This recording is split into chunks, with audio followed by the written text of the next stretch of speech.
Well, welcome to the 700 Club. On today's program, we're going to tell you about a nutty conspiracy theory that the House of Representatives literally is not in session because they're afraid of some riot taking place. Well, we'll talk about that later. But the question is, when will American life return to normal? Well, the answer is as soon as the vast majority of us get vaccinated. So which of the three available vaccines should you take? And why is one under fire? Medical reporter Laurie Johnson brings us an exclusive interview. Now that 3 vaccines are available in the U.S., President Biden and health experts believe there will be enough to vaccinate the adult population by Memorial Day. The key will be getting shots in arms. For me, as a scientist who's also a Christian, this is an answer to a lot of prayers, and it feels as if this is the way in which God is helping us get through this. NIH Director Dr. Francis Collins tells CBN News people should take whichever vaccine is first offered to them. The vaccines, which I've had a big part in helping get developed, have been tested in the most rigorous imaginable trials. They've been shown safe and effective. That includes a vaccine from Johnson & Johnson, which is under fire for using a cell line from a decades-old abortion in its creation. And certainly the Catholic Church, as represented by the Vatican, has said it is moral for individuals to take advantage of such vaccines if in so doing they may be helping save lives. And we do believe all of these vaccines can save lives. He explained the cells from the original abortion have been continuously replicated in a lab to the point where they're now thousands of generations removed. Some people are, I think, troubled by the idea that the vaccine that's going into their arm had that history. It does not have any of those cells in it, but it has that history of having been used in that way. And I understand, therefore, why some will look at the Johnson & Johnson vaccine and think maybe that's not the one I would prefer to get. For now, however, people cannot choose which vaccine they get. I would be reluctant to suggest that anybody should just wait until they get the one they like, because that might be waiting a while. In the meantime, people can still get sick. Collins sees people taking the shot as a way to love thy neighbor, especially those with medical conditions, preventing them from getting or fully benefiting from the vaccine. This is not just about sort of self-serving, I want to be sure I don't get sick. It really does come down to, are we going to take part in something that will help others around us? He calls the coronavirus vaccines a gift from God. We humans, as God's children, have been given the tools of science to kind of come up with our own way to work through God's grace to provide an opportunity to prevent suffering. And I think that's what vaccines are and have been all along. So while we now know America will have an ample supply sooner than expected, it's unclear how many will choose to get the vaccine. Laurie Johnson, CBN News. You can watch the entire interview with Dr. Collins at our website, cbn.com. I might say when I was a little kid, everybody got vaccinated, which they get smallpox. It was just a standard thing. We've all got little scars. You know, Well, it was done, at least when I was growing up in school. Like you had to have it. By class. But I mean, smallpox was so virulent and so horrible, but they wiped it out essentially because of these vaccinations. And the term vaca comes from cow, by the way. That's the Spanish for cow. And so this is, Spanish. You got to get a Spanish. Every day we get a lesson. Right. Vaca, vaccine. So that's where these things come from. But anyhow, I totally recommend that everybody get it. I'm waiting myself for the Johnson & Johnson because it's one shot rather than 2. My wife is on the other one. She's got one and one more coming up. And she's had no ill effects and a little soreness in the arm, but other than that, there's been no problem. And as Dr. Collins said, these things have been rigorously tested.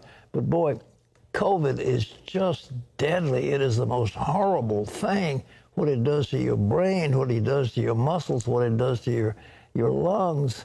And the residual, there seems to be a residual. Exactly. I mean, it could lead to Alzheimer's, bad stuff. So get the vaccine. Well, in other news, the Senate is racing to pass President Biden's COVID relief bill. So who will be getting these $1,400 checks?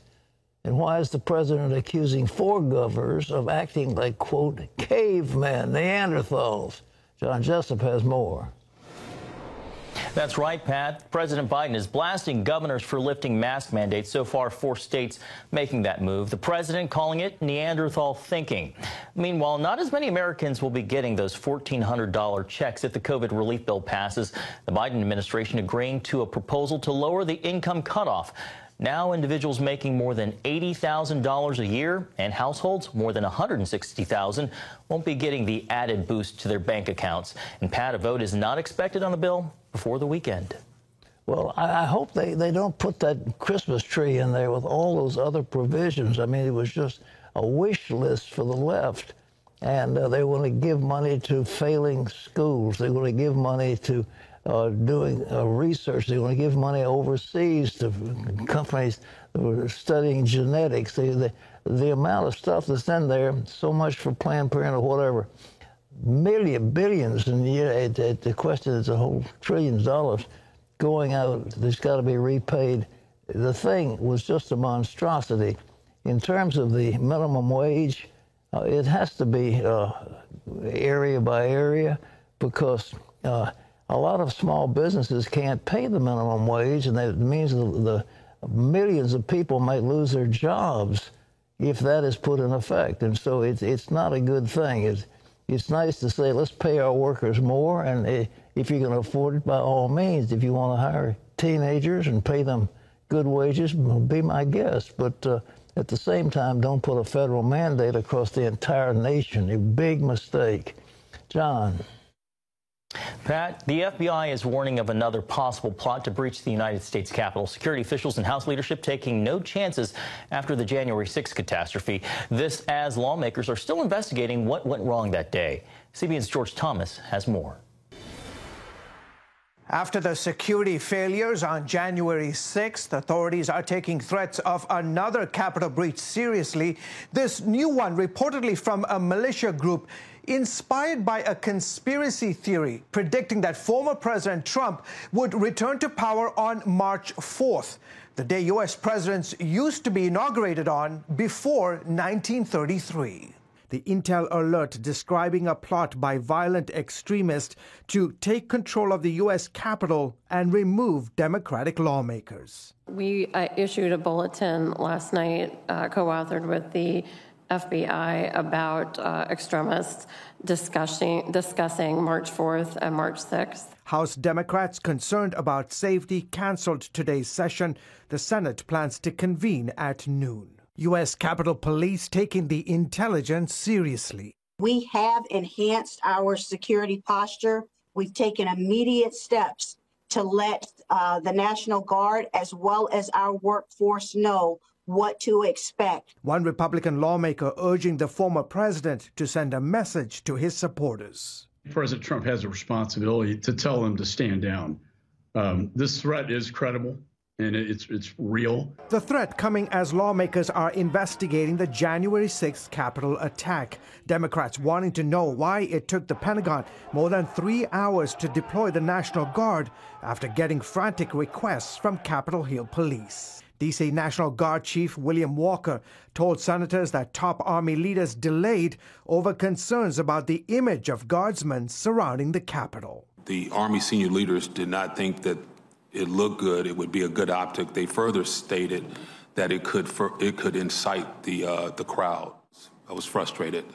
I was just as stunned as everybody else on the call. And yet, a few months before the Capitol attack, during protests after George Floyd's murder, General Walker testified that optics weren't an issue in deploying D.C.'s National Guard. Was the issue of optics ever brought up by Army leadership when the D.C. National Guard was deployed during the summer of 2020? It was never discussed. 26,000 Guard members were initially deployed after the Capitol attack.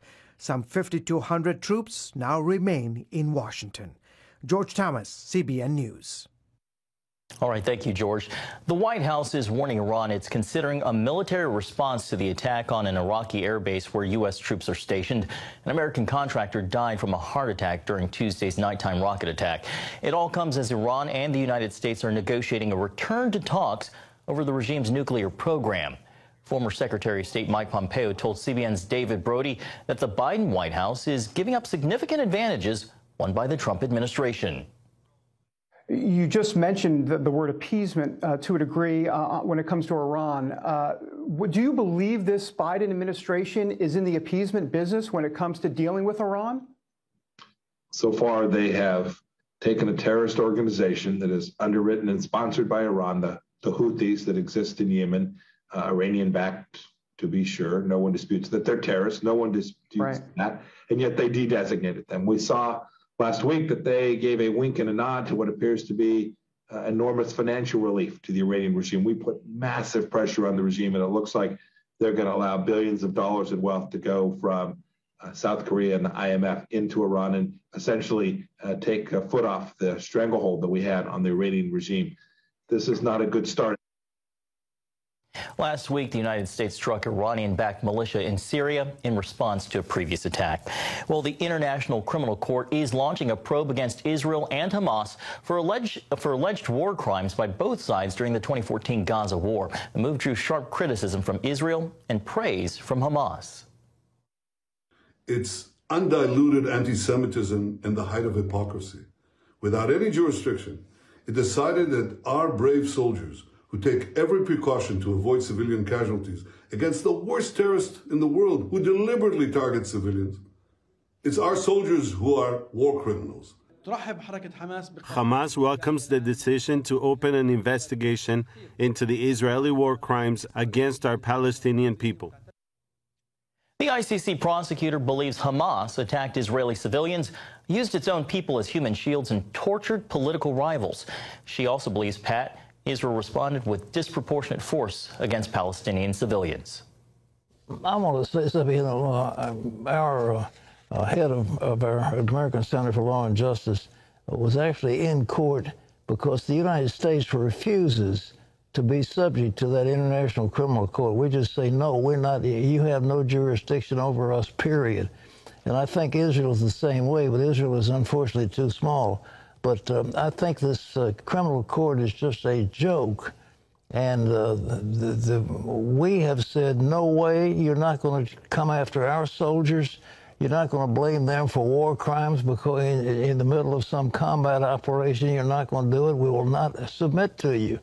And I wish Israel would do the same thing. John? Pat, Kentucky residents are dealing with the devastation of historic flooding this week.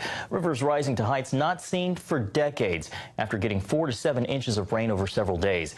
At least 49 counties have issued disaster declarations. Now, as the waters begin to recede, homeowners face the difficult task of cleaning up and repairing their homes. CBN's Operation Blessing is responding to the need, though, today delivering 7 pallets of food, water, and cleaning supplies for victims in the town of Beattyville. Pat, back to you. I want to say Operation Blessing will deliver 7 pallets of desperately needed food, water, and cleaning supplies to our ministry partner in Beattyville, Kentucky. And if you want to help our dear friends in Kentucky suffering on account of these flood conditions, you can just call 1-800-700-7000 or cbn.com. It's Operation Blessing Disaster Relief Fund. And we're there whenever possible to help those who are suffering.